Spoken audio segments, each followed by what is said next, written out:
안녕하세요. 8월 22일 월요일입니다. 어제 주일은 다 잘 보내셨겠지요. 날씨도 이제 아침 저녁으로는 한여름에 그 후덕지근한 그거는 좀 수그러들었고요.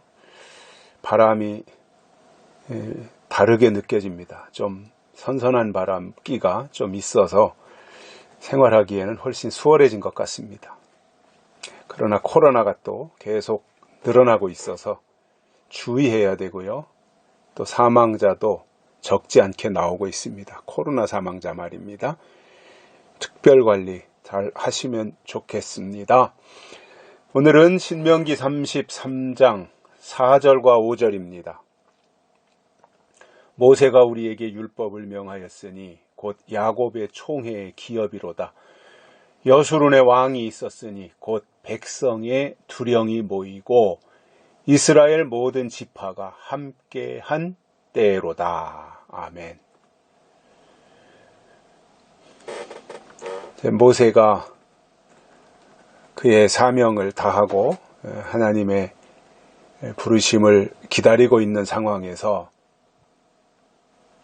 이스라엘 각 지파를 너무나 잘 알기 때문에 모세가 일일이 지파별로 축복하는 내용이 33장에 나옵니다.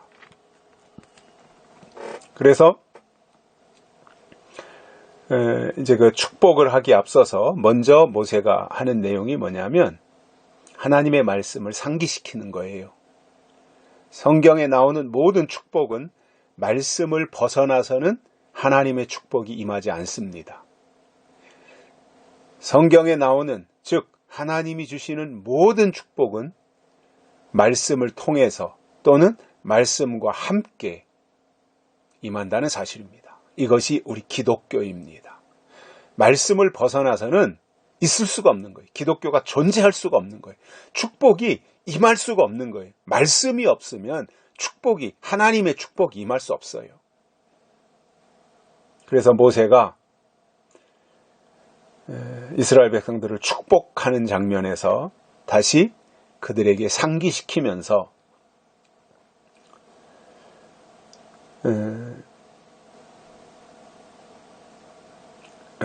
그들을 일일이 이제 축복하는 가운데 모세가 이스라엘 백성들에게 율법을 주셨다, 이것을 설명하고 있습니다. 언제 주셨냐면 야곱의 율법을 주셨는데 그 모세를 통해서 주신 율법은 야곱의 총회의 기업이다, 이렇게 말씀하고 있습니다. 야곱의 총회니까 야곱 백성들 전체에게 주신 기업이 바로 모세를 통해서 주신 하나님의 율법이라는 말입니다. 그리고 여수론의 왕이 있었으니, 여수론은 이스라엘의 애칭입니다. 백성의 두령이 모이고 이스라엘 모든 지파가 함께한 때로다. 이렇게 모세가 설명을 하고 나서 6절부터는 각 지파별로 르우벤, 유다, 레위, 베냐민, 요셉, 스불론, 갓, 단, 아셀, 이렇게 납달리 이어지면서 쭉 축복하는 내용이 나옵니다. 저는 이 부분은 각자 읽어보시면 좋겠고요. 33장 6절부터 29절까지는 쭉 한번 읽어보시면 하나님이 각 지파별로 어떤 축복을 주셨는가, 그리고 단지파는 어떻게 말씀하셨는가, 단지파를 향해서는 또 이것이 어떤 의미가 있는 건가, 이런 것들을 한번 좀 생각해 보시면 좋을 것 같아요. 그동안 들었던 말씀들을 쭉 토대로 해서. 그리고 한 걸음 더 나간다면은 이 각 지파별로 모세가 지파의 특성을 살려서 축복했는데 과연 나는 어느 지파의 축복을 사모하는가? 나는 이 지파에게, 이런 지파에게 주셨던 축복을 하나님이 나에게도 내려주시면 좋겠다라고 하는, 속된 말로, 세상 말로 하면 내 코드가 어디에 어느 지파에 해당되는지, 그것을 한번 각자가 쭉 읽어보면서 나는 이 지파에 주셨던 이 축복이 나에게 임하면 좋겠다. 나는 이 지파에 해당하면 좋겠다. 내가 그때 살았더라면 나는 이 지파에 소속이 됐을 것이다. 이런 생각들을 해보면 재밌지 않겠습니까? 그래서 6절부터 29절까지 모세가 다 지파별로 축복하는 내용을 한번 살펴보면서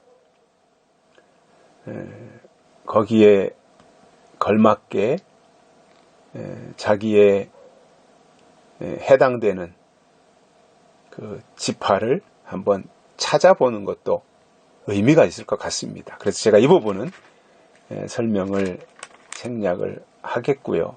그래서 신명기 33장은 이렇게 이제 끝내고 34장에 가서 한 두세 번 말씀을 이렇게 들으면 아마 신명기에서 우리가 쭉 그동안 들어왔던 내용을 총 정리가 될 것 같습니다. 다시 강조하지만 우리 기독교는 약속의 종교입니다. 하나님이 우리에게 약속을 주셨어요. 예수님도 약속한 분이 오신 거거든요. 성령도 약속이 먼저 있었고 때가 되니까 성령이 오신 거예요. 그래서 구약은 예언이죠. 예언. 신약은 구약에서 예언된 것이 이루어진 거잖아요. 완성된 거죠. 성취된 거죠. 성취. 이루어진 거니까. 신약은 성취된 거예요. 그리고 요한계시록은 그 모든 것이 완성되는 겁니다. 그래서 성경은 예언과 성취와 완성, 이 3단계로 되어 있어요. 이러한 각도에서 우리가 아무리 재림신앙을 가지고 있다고 하더라도 어떤 사람의 주장에 얽매여 따라간다면 의미가 없죠. 어떤 사람으로부터 설명을 들을 수는 있지만 그것이 그 사람이 신앙의 대상은 될 수 없는 거잖아요. 어떤 사람을 통해서 내가 은혜 받을 수는 있지만 그 사람이 하나님의 대리자가 될 수, 하나님의 자리를 대신 차지할 수 있는 사람은 아니잖아요. 그래서 그런 것들에 대해서 좀 생각하면서 우리는 어떤 경우도 성경을 가장 핵심으로 삼고 말씀이 없으면 아무것도 될 수 없다. 그리고 모든 일에는 항상 하나님이 말씀을 먼저 보내주시고 때가 되면 그 일이 이루어진다고 하는 것을 성경을 통해서 깨닫고 우리의 삶이 성숙한다고 하는 것은 뭐냐면 나타나는 현상에 치우치는 것이 아니라 본질, 즉 하나님이 주신 예언의 말씀에 더 비중을 두고 가는 신앙이 성숙한 신앙이에요. 그래서 우리가 신명기를 통해서 우리의 신앙이 좀 더 성숙하고 성장하고 그리고 하나님의 뜻을 깨닫고 하나님의 마음을 간직하고 하나님의 뜻대로 장성한 분량에까지 이룰 수 있는, 그래서 마지막 하나님이 우리에게 일을 맡기신다면 맡기신 분의 심정으로 그 일을